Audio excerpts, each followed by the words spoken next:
नमस्कार, बहुत बहुत स्वागत और अभिनंदन आप सभी का द डिबेट में। मैं ब्रजेश मिश्रा हूं।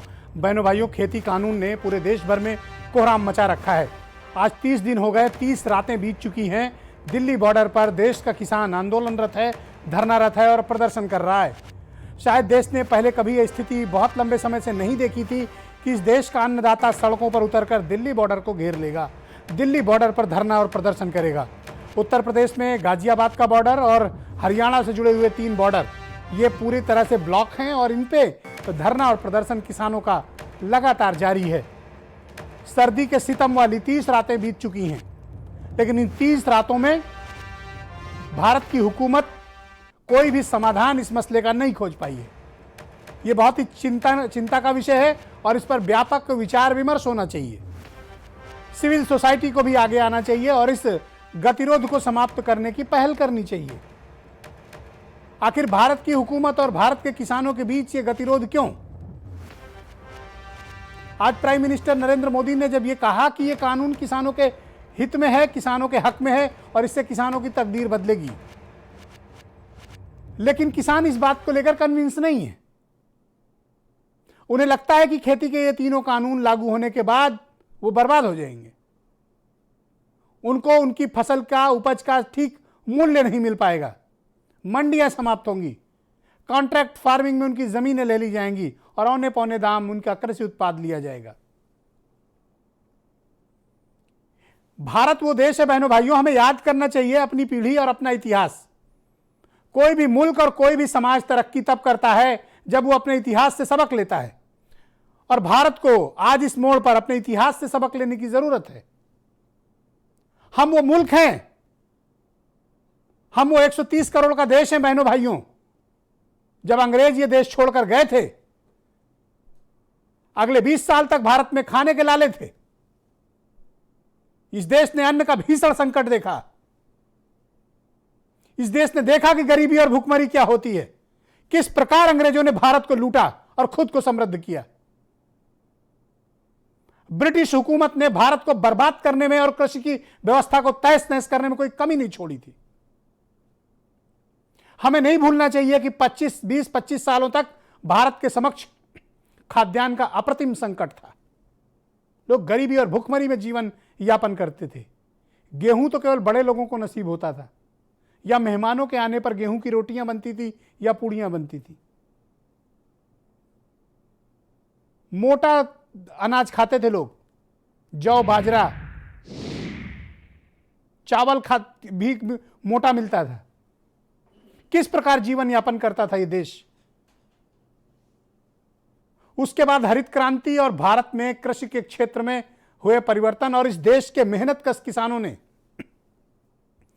आज इस देश को उसकी जरूरत से 2 गुना ज्यादा, 3 गुना, 2.5 गुना ज्यादा अनाज उत्पादन करता है। ये देश के लिए गौरव की बात है। आज ये देश सही मामलों में, अनाज के मामले में आत्मनिर्भर ही नहीं है, दुनिया को भी अपनी सप्लाई लाइन खोल सकता है और खोल चुका है। यह काम भारत के किसानों ने करके दिखाया है। जिस देश में भुखमरी रही हो, खाद्यान्न का संकट रहा हो, हमें अमेरिका में जाकर गिड़गिड़ाना पड़ा रहा हो, अमेरिका के सामने हाथ पसारने जिस भारत को पड़ते रहे हो मोटा अनाज पाने के लिए, वो भी अमेरिका अपनी शर्तों पर हमें अपनी सप्लाई देता था। आज उस देश में 3 गुना जरूरत से ज्यादा खाद्यान्न पैदा होता है। यह हमारे लिए गर्व की बात है और यह गर्व किसने कराया? हमारे अन्नदाता ने कराया। रोंगटे खड़े हो जाते हैं जब हम अपनी किसान भाइयों की उपलब्धियों को देखते हैं। गर्व से मन प्रफुल्लित होता है कि हमारा वो भारत का किसान है जिसने आज हमें आत्मसम्मान दिया विश्व बिरादरी में, इंटरनेशनल कम्युनिटी में हमें शान से सिर उठाने का मौका दिया है भारत के किसान ने। ये वो किसान हैं जिन्होंने आज दुनिया के सामने भारत के मस्तक को ऊंचा किया है कि हम खाद्यान्न के मामले में दुनिया की दूसरी सबसे बड़ी आबादी होने के बावजूद किसी दूसरे देश पर निर्भर नहीं है, बल्कि दुनिया के दूसरे मुल्क हम पर निर्भर हैं। चाहे पूरा मिडिल ईस्ट हो, चाहे यूरोप हो, चाहे अमेरिकन कंट्रीज हो या फिर ईस्ट एशिया हो। यह काम किसने कर दिखाया? भारत के महान किसानों ने, हमारे पूर्वजों ने, हमारी पीढ़ियों ने। और यह गर्व का विषय है किसी भी देश के लिए। इसलिए मैं कहता हूं कि इतिहास से सीखो। क्या था हमारा इतिहास और आज हम कहां हैं? और ये गर्व का पल कौन महसूस करा रहा है? भारत का किसान। इस देश में लाल बहादुर शास्त्री ने जब यह नारा दिया था, बिल्कुल ठीक दिया था, जय जवान जय किसान। इस देश की सरहदों की सुरक्षा हमारे जवान करते हैं और इस देश के भीतर की हम सबके जीवन को चलाने वाला कोई है तो है किसान। मामूली उपलब्धि नहीं है। आप इंटरनेशनल कम्युनिटी के बीच देखेंगे तो दुनिया की सबसे बड़ी दूसरी आबादी, और खाद्यान्न के मामले में हमारी आत्मनिर्भरता, और हम दूसरी जगहों पर सप्लाई लाइन भी खोल सकते हैं। यह भारत की क्षमता है, यह भारत के किसान का गर्व है, यह भारत के किसान की ताकत है। यह भारत का किसान किस तरह से जमीन खोदकर हमारे और आपके लिए अन्न उपजाता है। क्या इससे भी गौरवशाली पल किसी देश के लिए हो सकता है? बहनों भाइयों, नहीं हो सकता। मैं ये मानता हूं कि भारत का किसान भारत रत्न से भी बड़ा है। भारत का किसान असीम ऊर्जा से भरा हुआ है। भारत का किसान हमें, आपको और हमारी पीढ़ियों को चलाता है बिना किसी एक्सपेक्टेशन। वो क्या चाहता है? अपनी फसल का उचित मूल्य, बस, और कुछ नहीं चाहता। हम क्या करते हैं उनके लिए?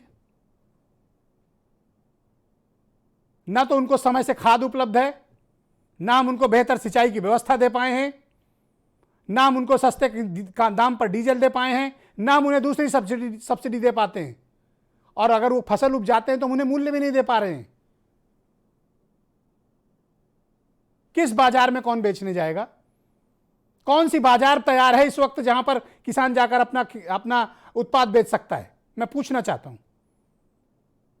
700 और 800 रुपए पर क्विंटल पर अपना धान बेचने को उत्तर प्रदेश का किसान मजबूर है आज, और ऐसे लाखों प्रमाण आपको मिलेंगे। कौन सी मार्केट क्रिएट हो गई? कौन सा जिला अधिकारी जेल गया? कौन से विपणन अधिकारी, खाद्यान्न विभाग के लोग जेल गए कि तुमने 700 का धान कैसे बिकने दिया? सैकड़ों वीडियो सतह पर आए, क्या कार्रवाई हुई? वो खुशकिस्मत किसान है जिनको एमएसपी मिलता है। और क्या कहती है स्वामीनाथन आयोग की रिपोर्ट? वो कहती है कि किसान की फसल की लागत plus 50%, that is MSP, that should be MSP. वही एमएसपी होनी चाहिए। किसान की लागत में क्या आता है? बीज, सिंचाई, खाद, किसान की अपनी दिहाड़ी, अपना ट्रांसपोर्टेशन और अपनी मेहनत, और उसकी प्रोसेसिंग सेंटर तक पहुंचने पे। यह होती है फसल की लागत, जिसको हम C2 कहते हैं। और इसमें 50% जब आप ऐड करेंगे, वो तब एमएसपी बनती है। क्या हम ऐसा कर पा रहे हैं? डीजल किस कीमत पर है, खाद किस कीमत पर है? तो जिस अन्नदाता ने पूरी दुनिया में भारत का गौरव का सिर गौरव से परिपूर्ण किया हो, हमारा मस्तक ऊंचा किया हो, हमें स्वाभिमानी बनाया हो, हमें आत्मनिर्भर बनाया हो, आज अगर वो दिल्ली की सड़कों पर बैठा हुआ है तो ये हमारा फर्ज बनता है कि हम उसकी बात सुने। क्या वाकई विपक्ष ने इन्हें गुमराह किया है या इनकी मांगे जायज हैं? आज प्राइम मिनिस्टर की स्पीच के बाद अब यह स्पष्ट हो चुका है कि थोड़े मोड़े संशोधन तो हो सकते हैं, कानून रद्द नहीं होगा। नटसेल में बात यही है। लिहाजा अब इस मसले के समाधान के बारे में हमें बेहद गंभीरता से विचार करना होगा, चाहे वो सिविल सोसाइटी सामने आए और चाहे वो भारत की सर्वोच्च अदालत सामने आए। इस मसले का समाधान देश हित में बेहद आवश्यक है, वरना वो दौर मत भूलना जब खाद्यान्न के लिए इसी देश के प्रधानमंत्री अमेरिका के सामने गिड़गिड़ाते थे, इसी देश की सरकारें दूसरे मुल्कों के सामने गिड़गिड़ाते थे कि साहब थोड़ा अनाज दे दो हमारी लोगों के लिए। आज दुनिया का कोई मुल्क ये नहीं कह सकता कि भारत को उससे अनाज चाहिए, हम तुम्हें सप्लाई देने को तैयार हैं। ये अगर गौरव किसी ने महसूस कराया है दुनिया में, तो ये हमारे सच्चे किसान भाइयों ने कराया है। ये भारत के स्वाभिमान से जुड़ी हुई बात है, ये भारत की आत्मा से जुड़ी हुई बात है, और हमें भारत की आत्मा को दुखी नहीं करना चाहिए। मैं चाहता हूं कि आप माननीय प्रधानमंत्री जी का बयान सुने, विपक्ष के नेता राहुल गांधी का स्टेटमेंट सुने, और फिर मैं इस डिबेट को आगे बढ़ाता हूं। देश के 9 करोड़ से ज्यादा किसान परिवारों के बैंक खाते में सीधे एक कंप्यूटर की क्लिक से 18,000 करोड़ रुपए से भी ज्यादा रकम उनके किसानों के बैंक के खाते में जमा हो गए हैं। कुछ लोग किसानों के बीच भ्रम फैला रहे हैं कि एमएसपी समाप्त की जा रही है, तो कुछ लोग अफवाहें फैला रहे हैं कि मंडियों को बंद कर दिया जाएगा। क्या आपने देश के किसी एक कोने में एक भी मंडी के बंद होने की खबर सुनी है? अंत्योदय अन्न योजना हो या फिर सर्व शिक्षा अभियान हो, राष्ट्र जीवन में सार्थक बदलाव लाने वाले अनेक कदम अटल जी ने उठाए। आपको जहां सही दाम मिले, आप वहां पर उपज बेच सकते हैं। आप न्यूनतम समर्थन मूल्य यानी एमएसपी पर अपनी उपज बेचना चाहते हैं, आप उसे बेच सकते हैं। सरकार किसान के साथ हर कदम पर खड़ी है। किसान चाहे जिसे अपनी उपज बेचना चाहे, सरकार ने ऐसी व्यवस्था की है कि एक मजबूत कानून और लीगल सिस्टम किसानों के पक्ष में खड़ा रहे। पहले के कानूनों में समझौता तोड़ने पर किसानों पर पेनल्टी लगती थी कि मेरे किसान भाइयों पर पेनल्टी या किसी तरह का जुर्माना नहीं लगेगा। और मैं मेरे किसान भाइयों बहनों को भरोसा दिलाता हूं कि आपके विश्वास पर हम कोई आंच नहीं आने देंगे। राष्ट्रपति के पास गए हैं, बट हम करोड़ों सिग्नेचर्स लेके गए। हम किसान की आवाज राष्ट्रपति जी को तक ले गए। सर्दी का मौसम है और पूरा देश देख रहा है कि किसान दुख में है, दर्द में है और मर भी रहे हैं। प्रधानमंत्री जी से कहना चाहता हूं कि ये किसान हटेगा नहीं। प्रधानमंत्री को ये नहीं सोचना चाहिए कि किसान और मजदूर घर चले जाएंगे, नहीं जाएंगे। जब तक ये कानून वापस नहीं लिया जाएगा, जॉइंट सेशन कीजिए और कानून को एकदम वापस लीजिए, क्योंकि किसान वापस नहीं जाने वाला है। और हम सब, विपक्ष की सब पार्टियां किसानों के साथ, मजदूरों के साथ खड़े हैं और खड़े रहेंगे। आज की परिचर्चा बहुत ही आवश्यक है, बहुत ही मौजू है और मैं चाहता हूं कि अब इस विषय का समाधान निकलना चाहिए। 30 रातें कम नहीं होती हैं और 30 से ज़्यादा हमारे किसान भाई इस आंदोलन में शहीद हो चुके हैं। एक एक जान इस देश में महत्वपूर्ण है हमारे किसान भाई की। इसीलिए मैंने आपसे कहा, कठोरता से कहा, इतिहास से सीखो, इतिहास से सबक लो। देश को आगे बढ़ना है, हमें अपनी पीढ़ियों को भारत सौंप कर जाना है। एक बेहतर हिंदुस्तान हमें देना है, एक अच्छा भारत हमें देना है, एक उन्नत भारत हमें देना है। इसलिए हमें छोटे समझौते अगर करने भी पड़े, कहीं फ्लेक्सिबल भी होना पड़े, तो ये देश के लिए आवश्यक है। अगर ये देश है तो हम हैं, अगर ये देश है तब सरकारें हैं। किसानों से ये देश चलता है, ये याद रखना बेहद महत्वपूर्ण है।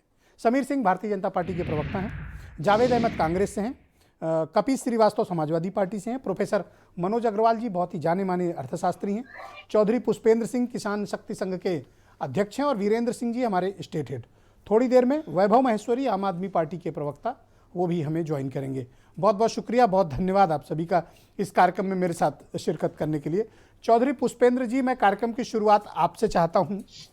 इस संदर्भ में चाहता हूँ कि आज भारत के प्रधानमंत्री ने एक लंबा भाषण दिया और उसमें किसान कानून को लेकर उन्होंने अपना पक्ष रखा। क्या आप प्रधानमंत्री द्वारा कही गई बातों से सहमत हैं अथवा नहीं? देखिए, पूरी तरह सहमत नहीं है। कुछ बातें जो कृषि सुधार से संबंधित प्रधानमंत्री जी ने कही है कि कृषि सुधार हमने किए हैं, अच्छी नीयत से किए हैं, इस बात से सहमत होते हुए भी हम जो मूल बात कहना चाह रहे थे वो ये थी कि एमएसपी की व्यवस्था प्राइवेट सेक्टर में भी आप लागू कर दीजिए, तो कम से कम जो एपीएमसी एक्ट के तहत मंडियों में जो एमएसपी मिलती है वो बाहर भी मिलनी शुरू हो जाएगी। इस विषय पे कोई बयान सरकार की तरफ से या प्रधानमंत्री जी की तरफ से नहीं दिया गया है।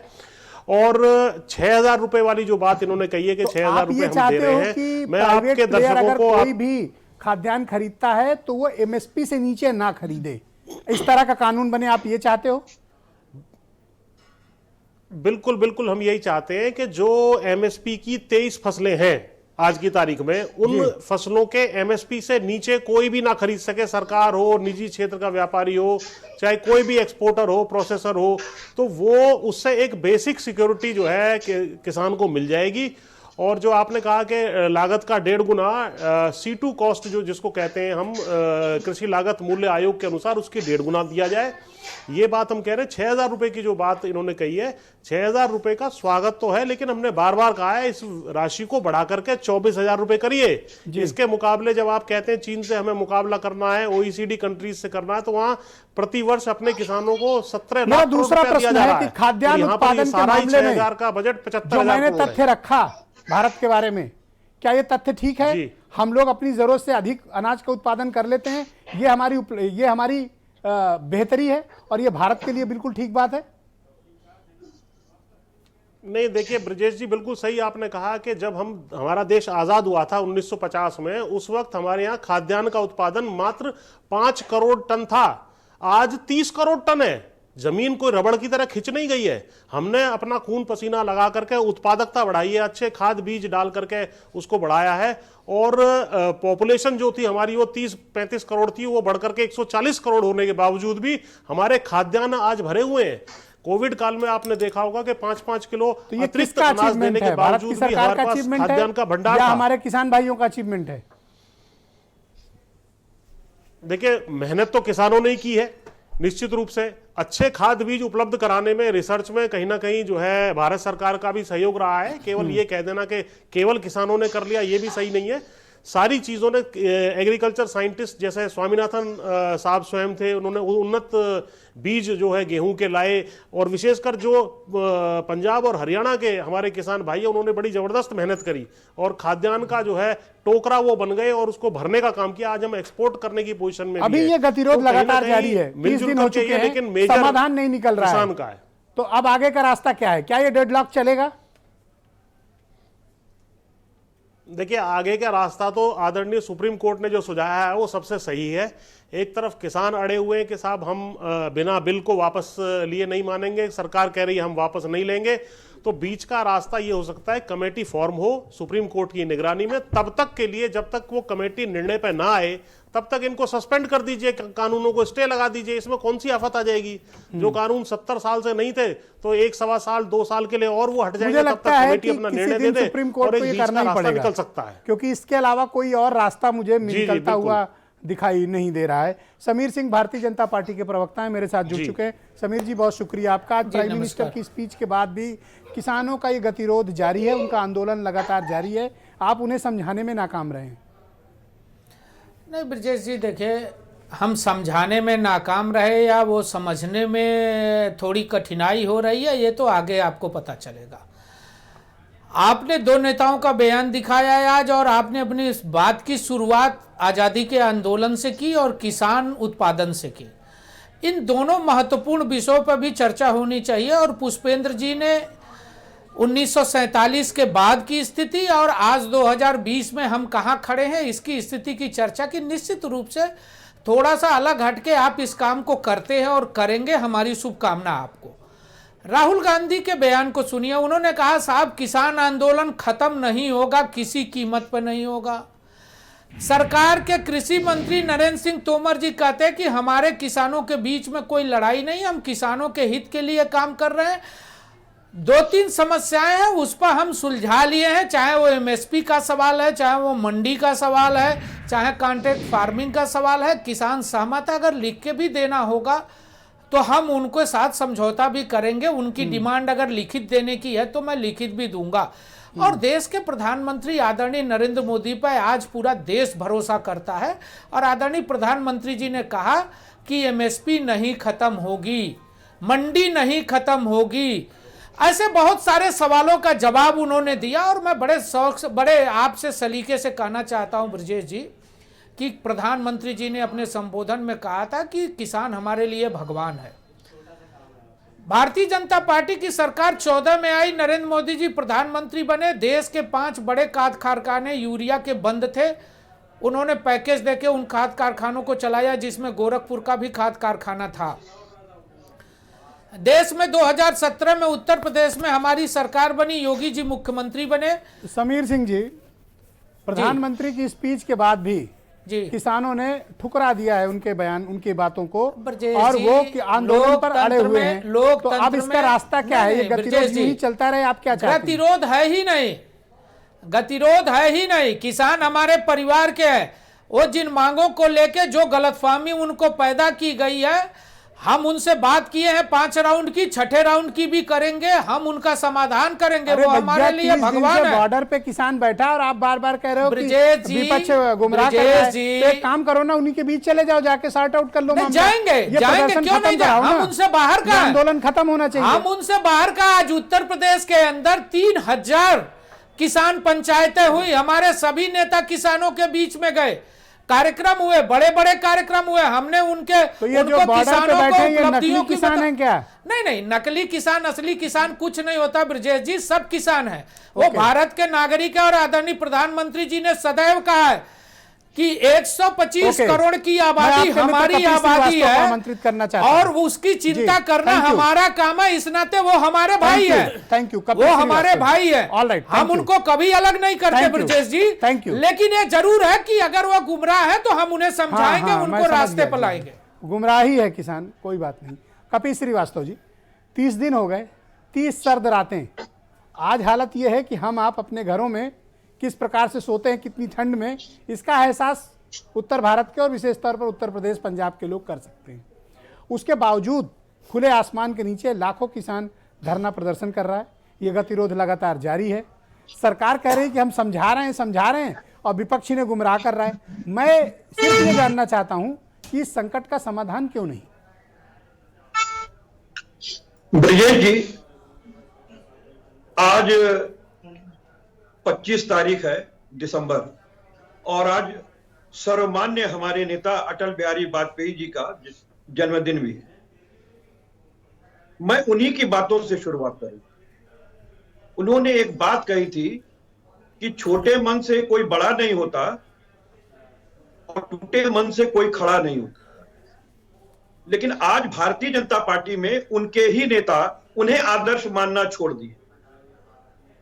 अरे मैं आप इसलिए ये सिद्धांत बात कह मत रहा हूं। बताओ, समीर जी, आप प्लीज, किसान पहले आंदोलन राउंड में बात कोई करो। किसी को इंटरप्ट ना करे, नहीं नहीं प्लीज। नहीं ब्रजेश थोड़ा जी, डेकोरम, आपत्ति है इस डेकोरम मेंटेन पर। करें, इस प्लीज। पर आपत्ति है समीर भाई, कि किसको कौन मानता कौन पहले नहीं राउंड का मानता। डेकोरम मेंटेन रखना अरे आप चाहिए। मुलायम सिंह और अखिलेश यादव Okay, को all right, कहो ना, no, अटल जी के चित्र समीर पर सिंह जी, गए माल्यार्पण करने। चिंता ना करें। नहीं नहीं, आप आपके नेता अटल जी के चित्र पर माल्यार्पण करने गए। आप अटल जी और भारतीय जनता पार्टी के चक्कर में मत पड़ो। ओके, आप बोले, आप बोले, सिद्धांत कपिल मत जी। बात करो। आप किसानों को लूटे हो, उस पर बताओ कि क्या किया ओके, 5 साल समीर सिंह जी की किसानों आवाज का। बंद की जाए, फिर कपिल श्रीवास्तव जवाब को दूंगा। सेकंड राउंड आने दीजिए, आपको हर बात का मैं जवाब दूंगा। हाँ बोले, आप बोले। सुनने की क्षमता रखिए, आप बोलें। हर जगह तानाशाही। मैं एक बात कह रहा हूं कि देखिए, आज सरकार हठ पर लगी हुई है और छोटे मन से उसने ये कानून लाया, व्यापारियों के हित में कानून लाया। अगर ये किसानों के हित में कानून होता तो किसान मानते। आज किसान कह रहा है, किसान आंदोलित है, विरोधी दल विपक्षी नहीं ना आंदोलित है। और अगर आप नहीं समझा पा रहे हैं किसानों को, तो कोई कैसे मान ले कि यह किसानों के लिए लाया गया बिल? या तो आप इस्तीफा दे दीजिए, आप समझा नहीं पा रहे। दूसरी चीज, मैं अटल जी की बात को कोट करके कहना चाहूंगा कि 1989 में जब राजीव गांधी जी की सरकार चल रही थी, उस समय 5 लाख किसान महेंद्र सिंह टिकैत जी के आंदोलन में साथ खड़े थे। और आप याद कीजिए कि उस समय अटल जी ने क्या कहा था। आप अटल जी से इतना क्यों निपट रहे हैं? 415 सांसद थे उनके, राजीव गांधी जी के। उस समय की मैं आपको बात बता रहा हूं कि उस समय उन्होंने कहा था कि जब लोक और तंत्र में ठहर जाए तो लोक की सुननी चाहिए, तंत्र की नहीं। ऑल राइट कपिल जी, इसलिए कह रहा हूं कि आप उनके आदर्श पर नहीं चल रहे। Thank you. ऑल राइट, वैभव श्रीवास्तव मेरे साथ मौजूद हैं, वैभव महेश्वरी मेरे साथ मौजूद हैं, आम आदमी पार्टी के प्रवक्ता हैं। वैभव, मैं आपसे जानना चाहता हूं कि क्या अगर बात नहीं सुनी जाएगी तो आप लोग सदन में इस तरह से हंगामा करेंगे? आज पूर्व प्रधानमंत्री के माल्यार्पण कार्यक्रम में जिस प्रकार के आपके 2 सांसदों ने हंगामा किया, नारेबाजी की, क्या ये उचित था? आपको अपनी बात कहनी है तो तरीका कुछ और हो सकता है, पर इस तरह सदन में तो आप नहीं कर सकते। ब्रिजेश जी, सदन तो बना ही इसलिए है कि जनता की आवाज़ वहाँ पर गूंजे। और लाखों किसानों की जब खुले आसमान के नीचे बैठे हैं और ये बात नहीं सुन रहे, तो सदन के अलावा और कहाँ जाएगा लोकतंत्र में आदमी। भाई कोई भी काम करो तो डिक्टेटरशिप या पाकिस्तान का हाथ या अलग अलग देशों का या विदेशी साजिश बताते हैं। जी। अब सदन के अंदर अगर दो लोग बोल रहे हैं और प्रधानमंत्री सामने बैठे हैं जो इस बिल के कर्ता धर्ता हैं, अगुवा हैं, देश के महामानव हैं, तो उनके सामने अगर गुहार नहीं लगाई जाएगी तो पर कहां ये लगाई क्या जाएगी? आचरण ठीक था अपनी बात बिल्कुल कहने ठीक का? आचरण था वो तो। मुझे आपने सभी ने देखा कि वो भाई नारे लगा रहे हैं कि किसानों का जो हक में ये काला बिल आप जो लेके आए हो, जिसको आप कह रहे हो हक में है, ये उनके हक में नहीं है। आप उनकी बात को सुनो। मैं कहता हूं भारतीय जनता तो क्या पार्टी प्राइम मिनिस्टर का रास्ता रोकोगे, सदन देखिए, में एक मिनट हंगामा के लिए। करोगे, तख्ती लहराओगे? नहीं, प्राइम मिनिस्टर कोई एम्बुलेंस नहीं थे जो जा रहे थे और उनके रास्ता रोकने से कोई इमरजेंसी। वो प्राइम मिनिस्टर इसीलिए वहां पर सदन में जाते हैं कि वो लोकतंत्र के अंदर चुन के आने वाले सांसदों की बात को सुन सके। आप ऐसा इंप्रेशन वही क्यों चीजें देते हो कि आप लोग अराजकता पर विश्वास करते हैं? असल में कारण ये है कि कोई भी आदमी आपका इस पर- इंप्रेशन ये है कि आप लोग अराजक हैं। कारण ये है कि हम लोग मेरी बात hands- कड़वी होगी पर नहीं, है, नहीं, फैक्ट है। हैंड्स इन ग्लव्स नहीं है, इसलिए हम ज्यादा मुखर हैं। हम बहुत जुड़े हुए हैं इन समस्याओं से, हम बहुत ज्यादा मुखर हैं। देखिए, एक सबसे बड़ी बात समीर सिंह जी कह रहे हैं किसान की बात को हम समझ रहे हैं और किसान का समाधान देना चाहते हैं। सबसे पहले तो मैं कहता हूं कि मानवीय आधार पर लाखों किसान अगर वहां बैठे हैं तो उनके लिए रजाई गद्दे की व्यवस्था करा दो, खाने पीने की व्यवस्था करा दो और कहो कि हम बातचीत कर रहे हैं, हम तुम्हारे भले के लिए। असल में देखिए, दिक्कत ये नहीं है कि ये कह रहे हैं कि किसानों को बिल समझ में नहीं आया। इनकी सबसे बड़ी दिक्कत यह है कि किसानों को यह बिल समझ में आ गया है और आ गया है इसलिए वो विरोध कर रहे हैं, है ना। इनका प्रॉब्लम ये नहीं है कि समझ में नहीं आ रहा है, समझ में नहीं आ रहा है। प्रॉब्लम ये है कि समझ में आ गया है कि हमको लूटने के लिए लाया गया है, अंबानी के लिए लाया गया है, अडानी के लिए लाया गया है। गद्दा ने आपकी भी तो दिल्ली में हुकूमत है, आप ही हम रजाई तो गद्दा बराबर भिजवा कर रहे हैं, लेकिन जो लोग कह रहे हैं कि किसानों के हित में लाए हो, तो भाई सबसे पहला हित तो ये करो कि वहां जाके अपने भारतीय जनता पार्टी कार्यकर्ताओं को, सरकार को भेजो कि भाई रजाई गद्दा, खाने पीने की व्यवस्था, मेडिकल की व्यवस्था भी आप करो। आपने कोरोना पीड़ितों के लिए किया, दिल्ली सरकार के साथ में आए, किसानों के लिए भी साथ में आओ। यह आरोप लग रहा है कि जितनी अराजकता आप लोग कर रहे हैं ये पंजाब में फायदा लेने के लिए चुनाव में कर रहे हैं। लोकतंत्र में आवाज उठाने को अराजकता कहने का फैशन जो है 2014 के बाद आया है। हर आदमी जो आवाज उठाता है वो अराजक कहलाता है। ये 2014 के बाद आया है। इसके पहले सन 47 के बाद हमको आजादी मिल गई थी और लोकतंत्र की स्थापना हुई थी और विरोध प्रदर्शन को लोकतंत्र का हिस्सा माना जाता था। अब अराजक कहा जाता है। Thank you. जावेद अहमद कांग्रेस के प्रवक्ता हैं। जावेद जी, मैं आपसे जानना चाहता हूं कि जब सारा विपक्ष ये कह रहा है और विपक्ष पर ये आरोप भी लग रहे हैं कि इस आंदोलन के पीछे विपक्ष की षड्यंत्रकारी भूमिका है या विपक्ष ने गुमराह किया हुआ है। उत्तर प्रदेश में तो आप लोग खैर आजकल गाय पर कुछ आंदोलन कर रहे हैं, मैं समझ नहीं पाया। जब किसान आंदोलन चल रहा है तो ये गाय आंदोलन क्यों? गाय भी कृषि से जुड़ी हुई है, वो कोई अलग नहीं है। और ये लोग जो ढिंढोरा पीटते हैं ना कि हम गौवंश के रक्षक हैं, गाय गौ माता की हम सेवा कर रहे हैं, ये उसका एक उदाहरण जो है वो सामने आया है आपके। आप गाय के पुजारी कब से नहीं, हुए? क्यों? क्या गाय समाज का हिस्सा नहीं है? Domain actually Bharatiya Janata party का। आप गलत नहीं, आप गलत पिच पे खेलने आ गए। नहीं, गलत पिच पे खेलने नहीं आ गए ब्रिजेश भाई। ये पिच किसी की नहीं है, राष्ट्रवाद तो कांग्रेस की पिच इस थी। पिच पर इतनी तेज गेंद फेंकती है बीजेपी, पढ़ती है कहीं और जाती है वो कहीं। जा, हाँ, कमल ये पे खेलना। बिल्कुल सही है कि वो जा कहीं और रही है। ये जो भारतीय जनता हेलमेट लगा के आना। नहीं, बिल्कुल अब पहन के हेलमेट आना। इनको लगाना पड़ेगा। ये लगा के आना। देखिए ये ग्लव्स कितने पहन के आना, ये कोहनी वाला भी लगा लेना। ये कितने हम वो सब हैंड गार्ड भी लगाएंगे। ये कितने भयभीत हैं कि इनके मंत्री ने कहा कि ये सब काल्पनिक है। ऐसी कोई घटना ही गौशाला में नहीं हुई, और नहीं हुई तो आपने फिर अधिकारियों को सस्पेंड क्यों किया? ये जो दोहरा चरित्र है ना वो सामने है। आम आदमी पार्टी वो अपनी पिच पे बीजेपी को लाई ना स्कूल पे खेलने के लिए। अब देखिए ये अब खेलेंगे, ये नहीं खेल पाएंगे। अप्रिशिएट करता हूं ब्रिजेश भाई अब गुमराह वाली बात पे आ जाइए। दे दिया। सिर्फ दो चीजें हैं जो गुमराह करने का आरोप लगाते हैं। जब ये अध्यादेश के रूप में सरकार इसको लाई थी तो आरएसएस का अनुसांगिक संगठन है भारतीय किसान संघ, सबसे पहला लिखित विरोध उसने किया था। प्रधानमंत्री जी को पत्र लिखा और कृषि मंत्री जी को भी पत्र लिखा। आरएसएस के संगठन को किसने गुमराह किया? जनसंघ के काल से भारतीय जनता पार्टी तक का सफर शिरोमणि अकाली दल ने इनके साथ तय ये किया। बात राहुल गांधी कैसे कह सकते हैं कि किसान आंदोलन खत्म नहीं हुआ? क्यों नहीं कहा? इसके पीछे आप लोग हो? क्यों? बिल्कुल नहीं है। ये जो आज मोदी कह दिया कि खत्म नहीं ये हुआ? मोदी जी का आज जो किसानों के नाम पर बंगाल केंद्रित संबोधन था, सिर्फ पंजाब के किसानों की बात की। गुजरात का भी 10 से 15 हजार किसान पड़ा है इस आंदोलन में, मध्य प्रदेश का किसान भी है, उसकी आप बात नहीं करते हो। गाय पर आपका कब तक आंदोलन चलेगा? गाय जब तक योगी जी अपनी कथनी और करनी का अंतर समाप्त नहीं करेंगे। भगवा पहन लेने से कोई संत नहीं होता। अगर आप संत हैं तो पूरी तरीके से आप जो है गौ माता की सेवा करिए। Thank you professor Manoj Agrawal ji. Sir, आप सबको बताइए और हम सबको ब्रीफ करिए कि अगर ये तीनों कानून लागू हो जाते हैं तो कृषि की जो अर्थव्यवस्था है भारत की, उसमें क्या परिवर्तन आएगा? ब्रजेश जी, कृषि के दोनों तरफ देखिए। एक तरफ जहां से वो इनपुट खरीदता है और एक तरफ जहां पर वो आउटपुट बेचता है, अपने उत्पादन को बेचता है। इनपुट वाले सेक्टर में मार्केट बहुत मजबूत है। आपको बीज खरीदना है, परफेक्ट मार्केट है। पानी खरीदना है, परफेक्ट मार्केट है। खाद खरीदना है, परफेक्ट मार्केट है। ट्रांसपोर्ट खरीदना है, परफेक्ट मार्केट है। हम जब बाहर सामान बेचने की चर्चा करते हैं तो वहां पर मार्केट इनकम्प्लीट क्यों? क्या हम 19वीं सदी के उस समाज की तरह हैं कि पुरुषों के लिए सारी आजादी और महिलाओं को घूंघट में करके घर के अंदर रख देना? तो हम जब उनके उत्पादन की बिक्री की चर्चा करते हैं तो उस पर हम दोहरी नीति क्यों अख्तियार करते हैं? उस पर क्यों हम कहते हैं कि वो एक संरक्षित दायरे में रहें, एक लक्ष्मण रेखा के अंदर रहें, नहीं तो कोई रावण उनको उठा ले जाएगा। तो थोड़ा इस पर एक विचार करने की बात है। आपने एक बहुत अच्छी चर्चा शुरू की कि खाद्यान्न का उत्पादन किसानों ने यहां से यहां तक बढ़ा दिया। खाद्यान्न से ही मैं एमएसपी और अन्य चीजों को जोड़ना चाहूंगा। खाद्यान्न में निश्चित तौर पर हमारे किसान ने, हमारी सरकारों ने, आज की सरकार ने, शुरू की सरकारों ने, सबने सहायता किया। आज इस साल रिकॉर्ड उत्पादन हुआ है लगभग 30 करोड़ टन का खाद्यान्न का उत्पादन। हमारी आवश्यकता है 26 करोड़ 25 करोड़ टन का उत्पादन है, आवश्यकता है। अतिरिक्त किसानी की एक सबसे बड़ी समस्या क्या है? कम उत्पादन हो तो किसान मरे, ज्यादा उत्पादन हो तो किसान मरे। तो हमें, और दूसरी तरफ हमारे आप तिलहन देखिए, हमें उसके लिए आयात करना पड़ रहा है। WTO ने हमारे, इस पर कोई चर्चा नहीं कर रहा है कि WTO ने हमारे पूरे तिलहन की फसल को मान लीजिए उत्तर प्रदेश से नष्ट कर दिया।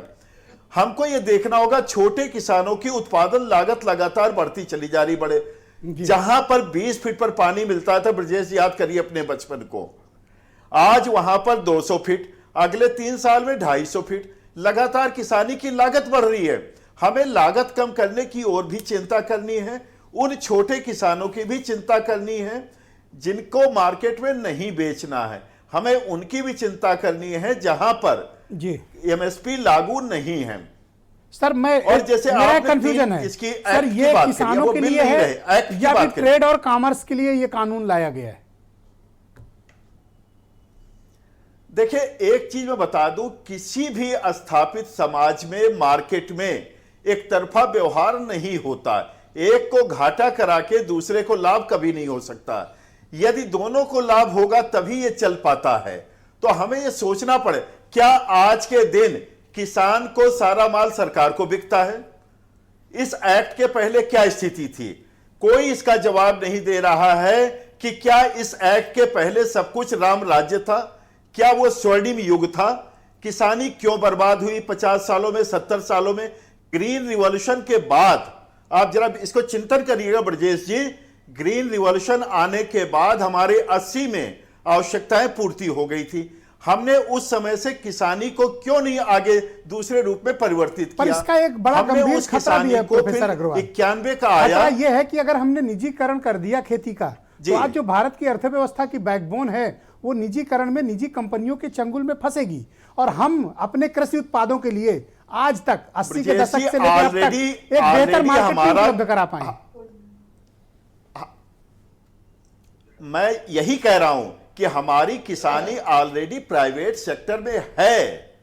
यह गलतफहमी मत रही हो, प्राइवेट सेक्टर नहीं है। ऐसे प्राइवेट सेक्टर में है जिसकी अकाउंटेबिलिटी नहीं है। मंडियों में आप उठाकर दादागिरी आप कहना देखिए। चाहते हैं कि मैंने पहले भी ऑर्गेनाइज्ड आपसे कहा सेक्टर था के हाथों में दिया मंडियों में जाए? आप दादागिरी देखिए, ये स्वेच्छा से है, ये किसी के ऊपर दबाव नहीं है। और जिस प्रकार का कॉन्ट्रैक्ट है, भारत का लगभग 20 से 25% किसानी अनडिक्लेयर्ड कॉन्ट्रैक्ट फार्मिंग में है, इसको आपको मानना होगा। और ये निश्चित तौर पर है, तो हमें ये मानना पड़ेगा, क्यों ना हम उसको एक लीगल शेप दें जिससे संरक्षण प्राप्त हो। अब यहां पर सरकार की इंटरवेंशन होता है, यदि उसमें कहीं गतिरोध होता है तो सरकार उसका निदान करेगी। ऑलराइट सर, बीरेन जी आ गए डिबेट में। भाई बीरेन जी, 30 सर्द रातें, पारा जब 2 डिग्री के नीचे, खुले आसमान के नीचे लाखों किसान धरना दे रहे हैं, आंदोलन कर रहे हैं, प्रदर्शन कर रहे हैं, समाधान इस संकट का क्यों नहीं? और आज प्राइम मिनिस्टर की स्पीच के बाद भी गतिरोध कायम है। देखिए, गतिरोध चल रहा है, किसान मानने वाले नहीं हैं, ये बात तो सत्य है। आज उत्तराखंड में ट्रैक्टर चढ़ा दिया, तोड़ दिया, बैरिकेटिंग, तमाम जगह पे आंदोलन हुए। प्रदेश में समाजवादी पार्टी ने पूरे प्रदेश में प्रदर्शन किया, देश में कांग्रेस कर रही है। बीजेपी के सामने वो भी अपनी चौपाल लगाकर किसानों को इसके फायदे बता रही है, लेकिन उसका फायदा कोई मान रहा है कि नहीं, ये महत्वपूर्ण बात है। उत्तर प्रदेश जैसे राज्य में आंदोलन पश्चिमी उत्तर प्रदेश में है, लेकिन इतना जरूर है कि एमएसपी की बात आती है। अभी मनोज अग्रवाल साहब बोल रहे थे, पंजाब का किसान तो एमएसपी भी पा जाता है, उत्तर प्रदेश और बिहार के किसान तो सरेंडर कर चुका है, तो खाली अफसरों घूसखोरी के लिए धान और गेहूं पैदा करता है। इसको तो पूरा पैसा नहीं मिलता, तब भी कुछ नहीं कर पाता। जब सारी सरकारें ये बात जानती हैं कि 1800 रुपये का धान 800 रुपया में बिक रहा है, तब भी वो किसान का कोई फायदा नहीं कर पाई देश की आज़ादी के 75 साल में। यूपी और बिहार का किसान सरेंडर है अफसरों के भ्रष्टाचार के आगे।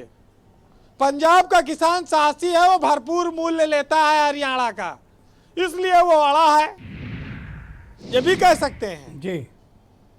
दूसरी बात, हमारे यहाँ कहा जाता है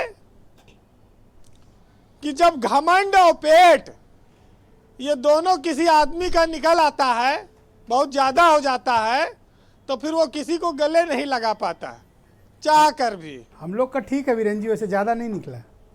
नहीं, ये तो भाई, वैसे समीर भी दुबले पतले, कोई ऐसी प्रॉब्लम नहीं है। सत्ता में अहंकार होना स्वाभाविक है।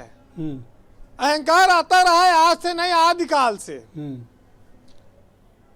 एक साहित्यकार ने लिखा है कि अहंकार में तीनों गए, धन, वैभव और वंश, और यकीन ना आए तो देख लो रावण, कौरव और कंस। तमाम सारी चीजें हमारे यहाँ उक्तियां हैं जो ये दर्शाती हैं कि ऊंचाई के साथ आदमी को विनम्र होना है।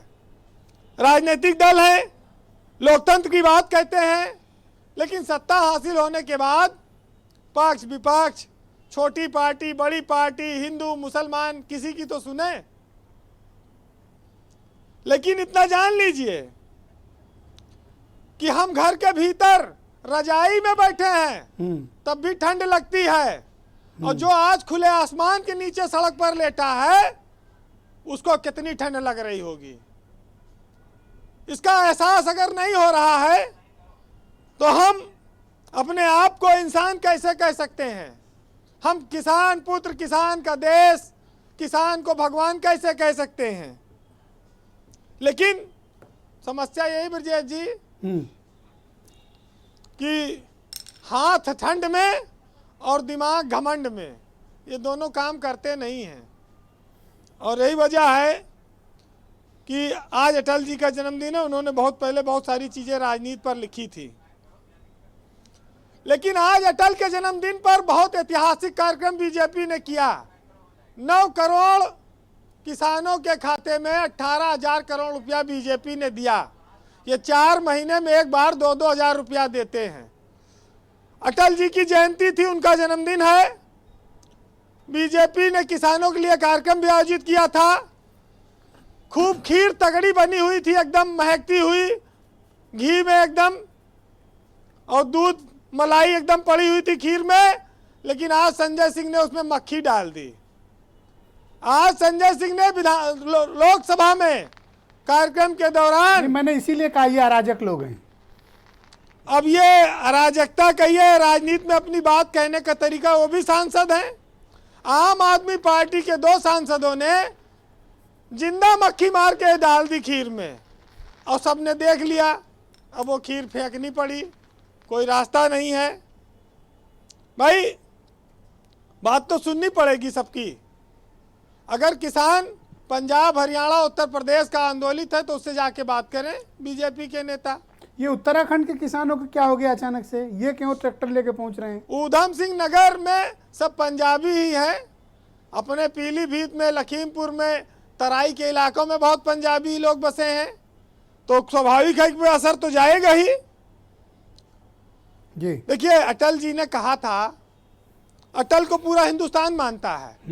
ये बात अलग है कि समाजवादी पार्टी अटल का नाम लेगी तो बीजेपी गुस्सा होगी, लेकिन मेरे कहने पर नहीं होगी। नहीं, 2-3 बार लपटे ना ये अटल जी से, तो इसलिए समीर सिंह ने ऑब्जेक्शन किया। हाँ, अटल जी ने कहा था कि राजनीति काजल की कोठरी है, जो इसमें जाता है काला होकर ही निकलता है। ऐसी राजनीति व्यवस्था में ईमानदार होकर भी सक्रिय रहना, बेदाग छवि बनाए रखना बेहद कठिन हो गया है। बीजेपी के नेता इस कोशिश में हैं उनकी छवि बेदाग रहे, अभी तक बेदाग रही है जी। और बहुत बार सत्ता के तमाम सारे मामले सरकार जाने के बाद खुलते हैं। कांग्रेस में तो तमाम भ्रष्टाचार, स्पेक्ट्रम घोटाला, 2G 4G सब पहले ही खुल गया था, कोयला से लेके। जी, हो सकता है इसमें सत्ता के बाद खुले, लेकिन आज बहुत ठंड है। देश के किसानों से बातचीत करके आंदोलन खत्म होना चाहिए। किसी दिन का, नए साल का कोई इंतजार नहीं होना चाहिए। यह संवेदनशीलता से जुड़ा मामला है और हम आप सब रोज इस पर डिबेट नहीं करना चाहते। हम लोग सरकार से अपील करते हैं ये बात जितनी जल्दी खत्म हो जी। ना संजय सिंह जैसे लोगों को मौका मिलेगा नारा लगाने का प्रधानमंत्री का के सामने। आज पिछले 7 सालों में जब से मोदी की सरकार आई है, शायद ऐसा पहला मौका है जब प्रधानमंत्री के सामने किसी दल ने इतना तगड़ा विरोध प्रदर्शन किया हो। और ये विरोध प्रदर्शन क्यों था, सुनियोजित था, कैसे हुआ, और किसानों के बहाने जिस तरह से सरकार को घेरा गया, इस देश की जनता ने, टीवी तो कहीं नहीं चला, खैर सोशल मीडिया तो चल रहा है, लोग देख रहे हैं। कंक्लूड करें वीरेंद्र जी। बीजेपी के एक विधायक हैं राधा मोहन दास अग्रवाल, उन्होंने आज अटल जी की एक कविता लिखी है सोशल मीडिया पर, मैं उसी को पढ़ता हूं कि धरती को बौनों की नहीं, ऊंचे कद के इंसानों की जरूरत है। इतने ऊंचे कि आसमान छू ले, नए नक्षत्रों में प्रतिभा के बीज बोले, किंतु इतने ऊंचे भी नहीं कि पांव तले दूब ही न जमे, कोई कांटा न चुभे, कोई कली न खिले। मेरे प्रभु मुझे इतनी ऊंचाई कभी मत देना, गैरों को गले लगा न सकूं, इतनी रुखाई कभी मत देना। बहुत बहुत शुक्रिया वीरेंद्र जी, आपने बड़ी मौजूद बात की, बहुत बहुत धन्यवाद। चौधरी पुष्पेंद्र सिंह जी, सरकार भी अड़ी हुई है कि वो कानून तो रद्द नहीं करेगी, संशोधन के लिए बात हो सकती है। किसान अड़े हुए हैं कि जब तक ये तीनों खेती से जुड़े कानून रद्द नहीं होंगे वो आंदोलन को समाप्त करेंगे नहीं। क्या सुप्रीम कोर्ट के का जो एनालिसिस है और उनका जो परामर्श है उसके अलावा कोई विकल्प हमारे पास नहीं है और देर सवेर इसी विकल्प पे दोनों को लौटना पड़ेगा? नहीं, ये ब्रजेश जी आपकी बात बिल्कुल ठीक है कि सुप्रीम कोर्ट ने एक बीच का रास्ता सुझाया है। जब तक एक कमेटी बने, कमेटी जब तक किसी निर्णय पे ना पहुंच जाए तब तक के लिए इसको, कानून को आप सस्पेंड कर दीजिए। सस्पेंड का अर्थ यही होगा कि ना तो किसी की हार होगी ना किसी की जीत होगी। इम्प्लीमेंटेशन जो है दोनों पक्ष अड़ गए हैं जी। इसका इम्प्लीमेंटेशन, इसके ऊपर स्टे जो है सुप्रीम कोर्ट भी दे सकता है और सरकार भी उसको स्टे कर सकती है किसी नए अध्यादेश या जो भी कानूनी प्रक्रिया उसके माध्यम से, और उसके बाद वार्ता शुरू हो जाए। वार्ता में दोनों पक्षों के लोग उसमें कमेटी में शामिल हों और किसी निर्णय पे पहुंचा जाए। यही एक बीच का रास्ता होगा, और सुप्रीम कोर्ट जब बीच में होगा तो बात माननी ही पड़ेगी दोनों पक्षों को। और जैसा मैंने कहा, एमएसपी बाध्यकारी करने का इसके अलावा एक कानून, एक अध्यादेश के माध्यम से तत्काल सरकार ले आए। जो पीएम किसान योजना है उसमें 6,000 की जगह 24,000 रुपए की घोषणा कर दे। चल रहा है सुप्रीम कोर्ट में, अभी फुल और रेगुलर बेंच है नहीं, तो अभी तो सुप्रीम कोर्ट में बंद हॉलीडे है। जब वेकेशन से लौटेंगे छुट्टियों से, उसके बाद सुनवाई के आसार हैं, तो ये तो बहुत लंबा वक्त है। नहीं, इसमें सुप्रीम कोर्ट ने स्वयं कहा था कि वैकेशन बेंच के सामने भी आप इस बात को रख सकते हैं, और सुप्रीम कोर्ट ने जब सुझाया था कि भाई आप हम कमेटी बना देते हैं, तब तक क्या हम इस कानून को स्टे कर दें, तो उसका जवाब सरकार ने नहीं दिया। यदि वो कह देते ठीक है साहब, हम मानते हैं, स्टे कर दीजिए और कमेटी फॉर्मेशन करिए। सुप्रीम कोर्ट को अप्रोच करते हैं, आप जाइए सुप्रीम कोर्ट में, कहिए साहब हम वार्ता के लिए तैयार हैं, आप सरकार को भी बुलाइए, और जब तक सुप्रीम कोर्ट अंतिम आदेश ना दे दे तब तक के लिए इंप्लीमेंटेशन रोक दीजिए, बात खत्म। दोनों पक्ष जीत जाएंगे, आप भी जीते, सरकार भी जीती, सुनवाई शुरू। जी, कुछ किसान संस्थाओं को इसके अंदर पक्षकार बनाया गया है। अब वो किस प्रकार से अपनी बात को रखेंगी, क्योंकि किसानों के पास भी कोई बढ़िया वकील तो होते नहीं है, और लिखने पढ़ने का क्योंकि आंदोलन में पड़े हुए हैं, तो वो भी पक्ष देखना पड़ेगा। तो इसमें जो भी तारीख उन्होंने बताई है उसके अनुसार ही फिलहाल तो चलने के अलावा और कोई रास्ता मुझे दिखाई नहीं दे रहा, लेकिन सुप्रीम कोर्ट के माध्यम से इसका अच्छा हल निकल सकता है, जो दोनों के ऊपर बाध्यकारी होगा। सरकार और किसानों के बीच अब हर तरह की वार्ता समाप्त हो चुकी है, नई पहल के बावजूद किसान आ नहीं रहे बातचीत करने आपसे।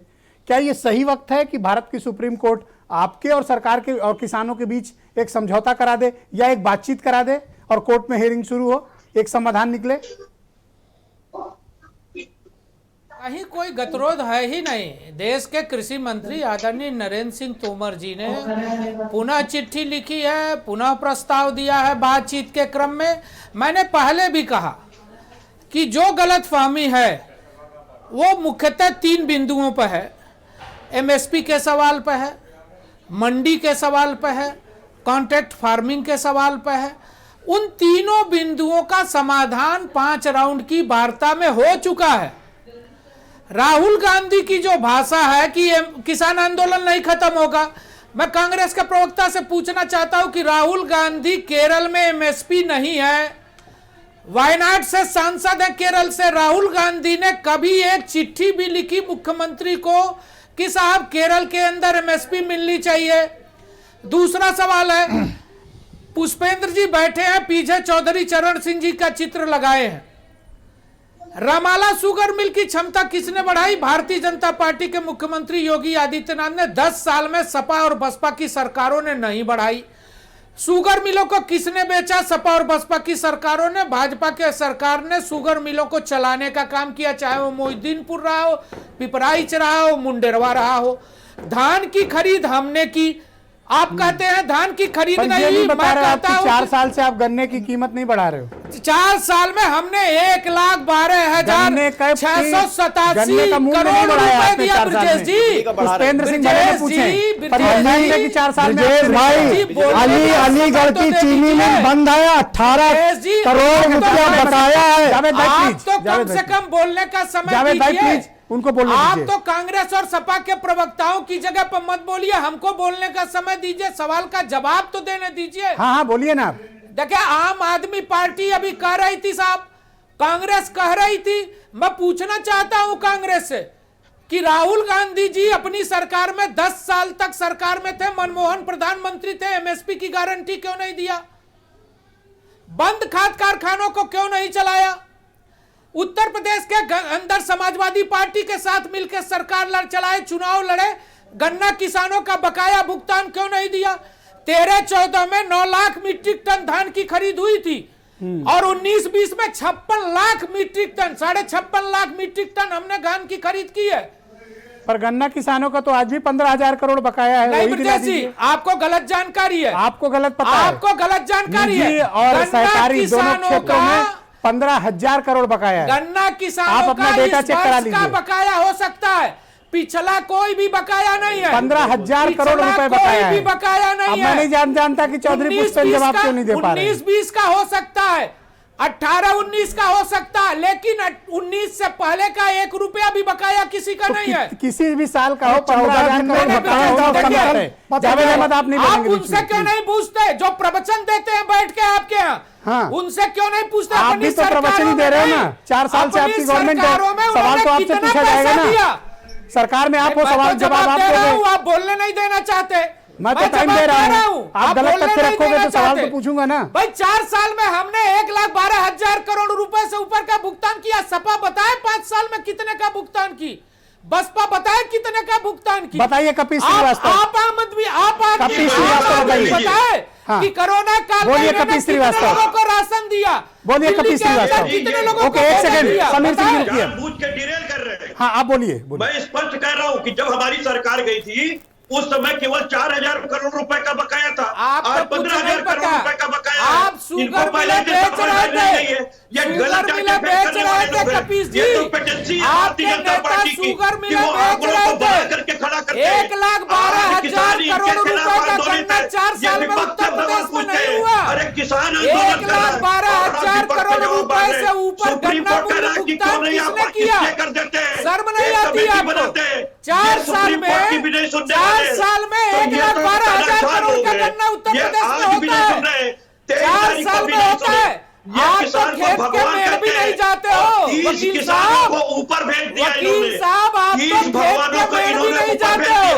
समीर भाई से पूछिए, वो भगवान जो इनके हट धर्मिता के वजह से ऊपर चले गए, ये कितने अति संवेदनशील हैं। थैंक यू आपको सोचना पड़ेगा। ओके। और हमारा किसान मर कह रहा है, ये कह रहा है कि जब आपने सारी Vaibhav Maheshwari, all right, thank you. आप दोनों शांत होइए, शांत होइए, बहस डिटेल नहीं करनी है अपने को, बहस प्रॉपर चलेगी। थैंक यू आप। Okay Kapil ji, thank you. Vaibhav आप बताइए कि रास्ता क्या है, समाधान कैसे निकले और इस गतिरोध को हम कैसे समाप्त करें? कोई फार्मूला है आपके पास? देखिए ब्रजेश जी, पूरे देश में प्रधानमंत्री जी ने अपनी इतनी विश्वसनीयता तो बनाई है कि देश जानता है कि प्रधानमंत्री जी जब भी बोलेंगे झूठ ही बोलेंगे, इसमें कोई शक नहीं है। इतनी विश्वसनीयता तो उन्होंने अपनी बनाई है। लेकिन आज जो हुआ ना संसद में, उसके बाद ये मुंह छुपाने वाली बात प्रधानमंत्री को शोभा नहीं देती। मुंह नहीं छुपाना चाहिए था। अपने ही सांसद है, बोल रहे हैं, कुछ कह रहे हैं किसानों के बारे में, पलट के बात कर रहे हैं, उनका बड़प्पन रह जाता। लेकिन आप मुंह छिपा रहे हैं, अपनी संसद से भाग रहे हैं। तो प्रधानमंत्री जी का एक ऐसा चेहरा देश ने देखा जिसके ऊपर शर्मिंदगी हुई कि 2 सांसद किसानों की बातें कर रहे हैं और उसके मुंह चुरा के प्रधानमंत्री जी भाग रहे हैं तमाम कैमरों के सामने। ये कायरता कहलाती है, ये लोकप्रियता नहीं कहलाती है, कायरता कहलाती है। एक आपकी पहचान के साथ एक नई पहचान जुड़ गई कि आप तो कह रहे हैं केजरीवाल भाग रहे हैं, असली मुद्दों से। अरे केजरीवाल भाग रहे हैं, पीछे पीछे आप भाग रहे हैं, आगे आगे आप केजरीवाल भाग रहे हैं, सही बात है। केजरीवाल पूछ रहे हैं स्कूल कहाँ है, आप भागने लगते हो। पूछते हैं अस्पताल कहाँ है, आप भागने लगते हो। केजरीवाल पूछ रहे हैं कि बिजली का मीटर तुम्हारे तेज क्यों भाग रहे हैं, आप उससे तेज भागने लगते हो। तो सही कह रहे हो केजरीवाल भाग रहे हैं, लेकिन आपके पीछे भाग रहे हैं। आप केजरीवाल से पीछा छुड़ा के दिखाओ तो सही, असली मुद्दों पे बात तो करो आप, लेकिन आप बात नहीं करोगे। आपके प्रधानमंत्री से लेकर आपके नीचे तक के लोग जो है वो भागते फिर रहे हैं। Thank you. Okay, Javed Ahmed चलाया जाए, Javed Ahmed, thank you. Okay, भाई इस आंदोलन को खत्म करने के लिए कोई फार्मूला है आपके पास? बताओ ना। इस आंदोलन को समाप्त किया जाए, जावेद अहमद। देखिए ब्रजेश भाई, आंदोलन तो समाप्त होगा सरकार की हरधर्मिता खत्म होने पर, लेकिन ये तो असत्याग्रही लोग हैं ना, पूरी विचारधारा ही असत्य पर आधारित है।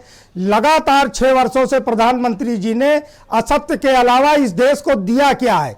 इस देश के गौरव को, उसके सम्मान को, यहां तक उसके कूटनीतिक शिष्टाचार को भी तबाह करने का काम किया है।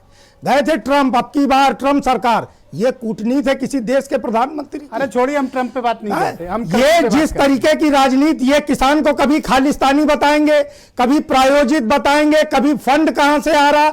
अरे खालिस्तान के लिए जो उग्रवाद कर रहे थे वो तो आपका साथी था, शिरोमणि अकाली दल। कश्मीर वाली बुआ जो आतंकवादियों को शहीद बता रही थी, सत्ता की मलाई साथ में आप खा रहे थे। और किसानों के साथ जो व्यवहार है ना आपका, ये किसान नहीं, देश के पूरे मध्यम वर्ग को, पूरे देश को तबाह करेगा। 12,000 अरब रुपए के खुदरा कारोबार पर आपकी निगाह है, अपने 2 डबल ए के लिए। ये देश समझ चुका है, देश जान चुका है। आज क्या हो रहा है? ओके, हुआ क्या है? आपके पास जवाब नहीं है। आपने कहा था 50 दिन दे दीजिए, जवाब आप जहां बुलाएंगे चौराहे पे आ जाएंगे। किसान को दिल्ली के बाजार पे बुला रहा है। शांत शांत शांत, कूल डाउन। अरे जावेद भाई क्या हो गया? शांत रहिए। ओके समीर जी आप भी थोड़ा कूल डाउन। ओके प्रोफेसर साहब आप बताइए मुझे कि इस तरह के आंदोलन हमारी कृषि की जो अर्थव्यवस्था है उसको कितना नुकसान पहुंचाते हैं? एक बार ब्रजेश जी प्रश्न फिर से कहेंगे अपना? मैं जानना चाहता हूं कि इस तरह के लंबी अवधि के आंदोलन कृषि की अर्थव्यवस्था को कितना नुकसान पहुंचाते हैं? मुझे लगता है ये आंदोलन, अब मैं अगर कुछ कहता हूं तो थोड़ा राजनीतिक एक विषय हो जाएगा, लेकिन थोड़ा सा इसको गंभीरता से लेने की जरूरत है दोनों पक्षों को। और फालतू का राजनीतिक बयानबाजी इसको एक गलत दिशा में ले जाने की कोशिश करेगा। मूल मुद्दों पर हमको आना चाहिए। मैं तो आपको कहता हूं कि एक चर्चा जैसे आपने प्रस्तावित किया था, आप सबके बिंदु ले लीजिए कि ये बिंदु हैं। मुझे लगता है कि इस समय जो हमारी चर्चा हो रही है वो सार्थक चर्चा न हो करके बड़े अलग दिशा में चर्चा चली जा रही है। ये लोग पॉलिटिकल स्कोर से ना मार्केटिंग पर चर्चा हो रही है, कृषि उपज पर चर्चा हो रही है जी। तो इसीलिए मैं कहता हूं कि यहां पर जो मुद्दा है, मुद्दा यह है कि किसानों को भविष्य, देखिए हम इस तरह की किसानी को अगले 10 साल तक भी नहीं झेल पाएंगे। ऐसी विषम स्थिति होगी ब्रजेश जी, आप उसकी कल्पना नहीं कर सकते हैं। हमें किसानों का जो पेंडेंसी है, ये 30 साल पुरानी पेंडेंसी हमारी चल रही है, यही एमएसएमई की हालत है। तो हमें उस पेंडेंसी को और लंबा नहीं ले जाना चाहिए, किसान को लाभकारी बनाना होगा। हमारी गलतियां कई रही, उस समय में चर्चा नहीं करता, आर्थिक विषय है, फिर राजनीति में उलझ जाएगा यहां पर। तो हमको ये देखना होगा जो आज अवसर है, कहीं ऐसा ना हो फिर अवसर से चूक जाएं। भारत में 1950 से अब तक मैं 10 वर्ष गिनाऊंगा जब बार बार हम अवसर से चूके हैं। तो हमें एक आर्थिक सूझबूझ से काम लेना होगा और आपस में समझ बैठ करके काम चलेगा। सर असल में दोनों पक्षों में विश्वास, भारत की राजनीति है, बड़ी विचित्र राजनीति है। ये दोनों पक्ष एक दूसरे पे भरोसा नहीं कर रहे हैं। असली संकट विश्वास का है। असल में मुझे लगता है वो विश्वास से ज्यादा राजनीतिक संकट है। यहां पर जिस प्रकार से बयानबाजियां चल रही हैं कि अब किसान आंदोलन खत्म ही नहीं होगा, ये कोई मर्यादित तो एक विपक्ष की भूमिका नहीं रही है। मैं चाहता नहीं था इस तरह के बयानबाजी में आऊं। खालिस्तानी कहा जाना, मेरा कहने का मतलब, क्या उनको आतंकवादी कहा जाना, क्या ये मर्यादित बयान है? मैंने कहा ना, मैं उस दिशा में जाना ही नहीं चाह रहा हूं। मैं ये कहना चाह रहा हूं। मैं बहुत शुक्रिया अदा करता हूं, बहुत बहुत धन्यवाद आप सभी का। डिबेट का टाइम ओवर हो चुका, बहुत बहुत शुक्रिया, बहुत बहुत धन्यवाद। हमें उम्मीद करते हैं कि भारत की सरकार और किसानों के बीच कई गतिरोध समाप्त होगा और जल्दी ही इस समस्या का कोई ना कोई समाधान निश्चित रूप से निकलेगा। हम सबकी यही कामना है और यही अपेक्षा भी है। बहुत बहुत शुक्रिया, नमस्कार।